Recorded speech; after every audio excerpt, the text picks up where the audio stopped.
அண்டா காக்கசம் அபு காஹுக்கும் தாஜ்மஹாலே மறைஞ்சு போ. காணாம போன தாஜ்மஹால் அப்படின்னு சொல்லி ஒருத்தர் தாஜ்மஹாலே 2 நிமிஷம் மறைய வச்சாருன்னு சொன்னா நம்புவீங்களா? 1950ல இந்தியால பிசி சர்க்கார்னு ஒரு ராக் ஸ்டார் மெஜிஷியன் இருந்தாரு.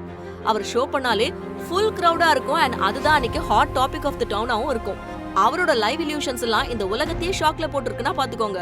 அவரோட ஃபேமஸ் ஷோன்னு பிபிசில லைவ் டெலிகாஸ்ட் பண்ணாங்க and that shock the world. அது என்னன்னா head cut illusion. People thought it was a real murder and பல பேருக்கு அன்னைக்கு பேனிக் அட்டாக்கே வந்துருச்சு.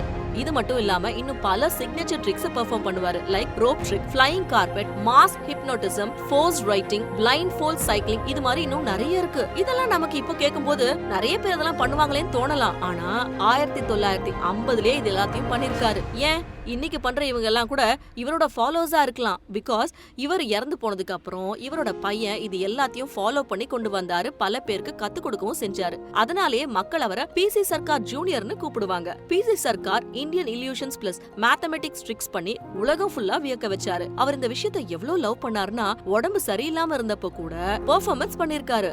அப்படிதான் கடைசியா அவர் 1971ல ஜப்பான்ல பெர்ஃபார்ம் பண்ணிட்டு இருந்தப்பவே இறந்து போயிட்டாரு. அவரோட இந்த அதிசய வைக்கிற திறமைக்காக நம்ம இந்தியன் கவர்மெண்ட் பத்மஸ்ரீ அவார்ட் கொடுத்திருக்காங்க 1961ல. கார்ட்ஸ கையில வச்சுட்டு ஒரு மேஜிக் பண்றேன்னு சொல்லி உங்ககிட்ட விளையாடுற ஃப்ரெண்ட்ஸ்க்கு இந்த வீடியோவை அனுப்புங்க. ரியல் இன்ஸ்பிரேஷனா இருக்கும். இது ஃபேக்ட்.